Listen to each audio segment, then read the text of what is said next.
तो हल्द्वानी में कल हुई हिंसा के बाद इलाके में माहौल तनावपूर्ण है। मुख्यमंत्री पुष्कर धामी लगातार घटना पर नजर बनाए हुए सीएम ने आज अपने आवास में उच्च स्तरीय बैठक की है और प्रशासन को निर्देश दिया कि एक एक दंगाई की पहचान कर सख्त कार्रवाई की जाए। दरअसल कल एक अवैध मदरसे को लेकर के प्रशासन ने अतिक्रमण हटाओ कार्रवाई की थी, जिसे लेकर उपद्रवियों ने बवाल कर दिया। प्रशासन ने पूरे इलाके में कर्फ्यू लगा दिया।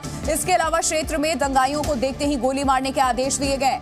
दंगा की ये तस्वीर इस वक्त आप देख रहे हैं। वहीं इलाके में अगले आदेश तक इंटरनेट सेवा भी बंद कर दी गई है। आपको ये भी जानकारी दे दें कि हिंसा की वजह से अब तक 4 लोगों की मौत हो गई है। ये सभी लोग बनभूलपुरा क्षेत्र के निवासी हैं। राज्य से एडीजी लॉ एंड ऑर्डर ने बताया कि हिंसा में 100 से ज्यादा पुलिसकर्मी घायल हैं। ये 3 तस्वीरें इस वक्त आपके सामने और साथ ही हल्द्वानी हिंसा पर 5 बड़े अपडेट। सीएम धामी ने उच्च स्तरीय बैठक की है इस पूरे मामले पर। इसके अलावा दंगाइयों के खिलाफ सख्त कार्रवाई के निर्देश दिए गए हैं सरकार की तरफ से। सुनियोजित तरीके से हुई हिंसा, डीएम की तरफ से कल ये जानकारी दी गई। हिंसा में मारे गए 2 युवकों की शिनाख्त भी हो चुकी है।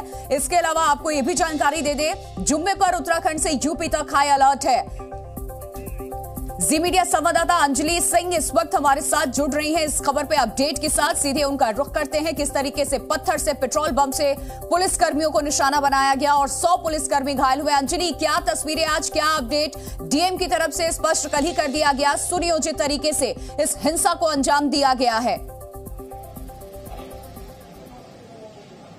जी देखिए, बिल्कुल, और ये तस्वीरें भी यही बयां करती हैं। आपको हम सीधे उस घटना स्थल के पास की तस्वीर दिखा रहे हैं जहां पर अवैध निर्माण गिराने के लिए जो यहां पर प्रशासनिक टीम पहुंची थी। और यहां पर ये जो थाना आपको दिखाई दे रहा है बनभूलपुरा का, इस थाने को भी आग के हवाले करने की कोशिश की गई थी। आपको एक अपडेट भी दे दें कि अभी अभी उत्तराखंड के डीजीपी और चीफ सेक्रेटरी यहां पर मुआयना करने आए, भी उनकी टीम निकली है आगे इलाके।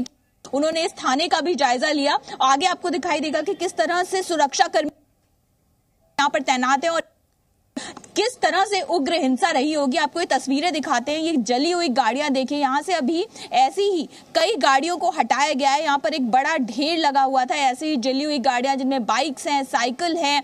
जो भी रास्ते में आया उपद्रवियों के हर चीज पर पत्थर बरसाए गए, हर चीज को आग के हवाले कर दिया गया। बाहर एक ऑटो भी जला हुआ आपको नजर आएगा। और इस पूरे इलाके में इसी तरह से सुरक्षा कर्मी जो है तैनात कर दिए गए हैं। ये वही ग्राउंड जीरो है जहां पर हिंसा जो हुई थी। छतों से हमने बात की, जिन नगर निगम के कर्मियों से हमने बात की, उन्होंने कहा कि चारों तरफ से वो घिर गए थे और छत से पत्थर बरसाए जा रहे थे। उनको हर तरफ से जाने का रास्ता जो है वो ब्लॉक कर दिया गया था। और इसके साथ साथ पेट्रोल बम का भी इस्तेमाल किया गया। कई घंटे यहाँ पर तमाम वो कर्मचारी जो है वो फंसे रहे। ये जो नगर निगम के कर्मचारी आपको नजर आएंगे, इनकी टीम यहाँ पर मौजूद थी। चूंकि ये अवैध निर्माण का जो काम था, उसको गिराने का जो काम था, वो इनकी निगरानी में होना था। तो ऐसे में ये तमाम जो यहाँ पर कर्मचारी अभी भी आपको बहाल दिख जाएंगे। ये कल भी ड्यूटी पर थे, आज भी ड्यूटी पर आए हैं। अपनी ड्यूटी करने ही आए थे, लेकिन तकरीबन 150 से के करीब जो बताया जा रहा है कि ये कर्मचारी, सुरक्षा कर्मी इस पूरी हिंसा में घायल हुए हैं। जी, और आज देखिए जुम्मे का दिन भी है, एहतियातन यहाँ पर अलर्ट भी जारी कर दिया गया है। आप वहां पर मौजूद हैं, अब लोगों से भी आपकी बातचीत हुई होगी। क्या इसकी जानकारी भनक लोगों को थी कि 2 समुदायों के बीच का ये पूरा मामला हो जाएगा? हालांकि सरकार की तरफ से एक्शन लिया गया, लीगल एक्शन लिया गया, इसके बावजूद इस तरीके से गुंडागर्दी की गई है।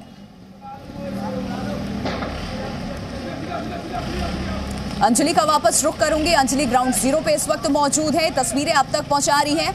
100 पुलिसकर्मियों को निशाने पर लिया गया है। यहां पर कर्मचारी पहुंचे हुए थे, पुलिसकर्मी अपनी ड्यूटी कर रहे थे। जो आदेश शासन की तरफ से दिया गया था, प्रशासन उस आदेश को पूरा कर रहा था और इस बीच ये सब कुछ हुआ है। ये सुनियोजित तरीके से किया गया है। जिले के डीएम की तरफ से भी बयान दिया गया। उन्होंने बताया कि एकाएक हुई घटना नहीं है, इसकी फुल प्लानिंग हुई है। सवाल ये भी कि ये प्लानिंग हुई कहां, और जब प्लानिंग हो रही थी कई दिनों से, क्योंकि एक्शन एकाएक भी नहीं लिया गया है और उस वक्त इस तरीके से पुलिस वालों के ऊपर हमला किया गया है, पूरी प्लानिंग की गई, इसकी जानकारी प्रशासन को भी नहीं।